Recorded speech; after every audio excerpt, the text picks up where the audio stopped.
Certainly, I think as time has come along, we've learned things about Mycoplasma. I think we've always understood that Mycoplasma is a challenge on the respiratory side, and the pigs certainly cough and certainly seen those clinical signs over the course of time. One of the challenges that we saw as the industry moved forward and we got higher health, as we got to negative replacement females coming into these herds, that all of a sudden we started seeing instability in these herds, where in the past they would have always had positive animals coming in and relatively stable herds and less issues in the grow finish. As these negative animals came through, which were better, they allowed us to establish negative herds when we started new herds, but then they caused instability within the existing populations when we had negative animals going into positive herds. And Mycoplasma, being a very slow organism, takes a long time to infect the animals, also takes a long time to be cleared from the animals, and so they remain shedders over a long period of time, and that's one of the challenges with Mycoplasma. And so what we learned was that we needed to bring these animals in at a much earlier age. The animals can shed up to 240 days, which is an extended period of time. And once we figured that out, and we said we want to have a sow that's not shedding to her piglets at birth. We had to work backwards at 240 days to have her not be shedding anymore, which meant we had to get those animals exposed by the time they're about 80 days of age. And so we had to work on programs to do that. Even though it's an organism that's been around a long time, it's very difficult to get multiple animals infected in a short period of time. So if I bring in a group of gilts and I put positive animals with them, it's difficult. I have to have more positive animals than I have negative animals to get them infected in a short period of time. In these herds that are going to go with a controlled program, you need to have a good gilt development program. We got to have them exposed by 80 days. We got to have good diagnostics on every group, make sure they're exposed well, and then we can have a stable herd.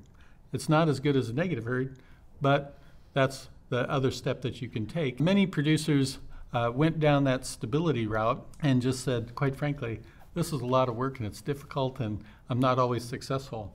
And so they said, let's go ahead and eliminate it. And so once you've been in a good stabilization program, you've set the herd up to go on to elimination. And so many herds have been able to do that. The herds that we stocked that were negative from the beginning showed us the advantages. And we see, if you look at the literature, it's anywhere from $2 to $10 a pig. And the average probably being in that $5 range is what it's costing. So we know there's a significant cost and a significant return. And if we do a long-term closure, we're talking about somewhere in that 3 to 4 month payback.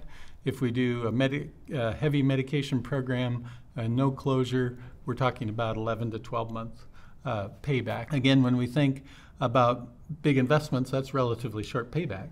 And so that's why I think you've seen a lot of producers, and now you're seeing some of the production companies start to embrace that technology and start to take advantage of that. But it is something we can do and is possible to do, and it does reduce some of those add-on effects of when we get additional infections such as PRRS, such as influenza. When we add all three together, it can be very expensive.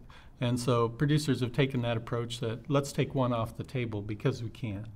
And we're fortunate that although there is lateral reintroductions, they do happen.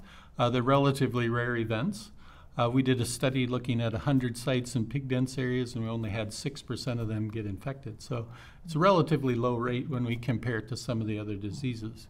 So I think it does set us up for a good opportunity to do the elimination. And with that, Dr. Maria Peters at the University of Minnesota put together a group of practices in Minnesota to start working at a kind of an area or regional elimination plan, starting to say, let's look at this as a long-term goal. Can we work together to get areas to more herds that are negative status and take away some of those potential lateral risks that could be there? It's kind of in its early days, but hopefully we'll continue to grow and get more herds involved.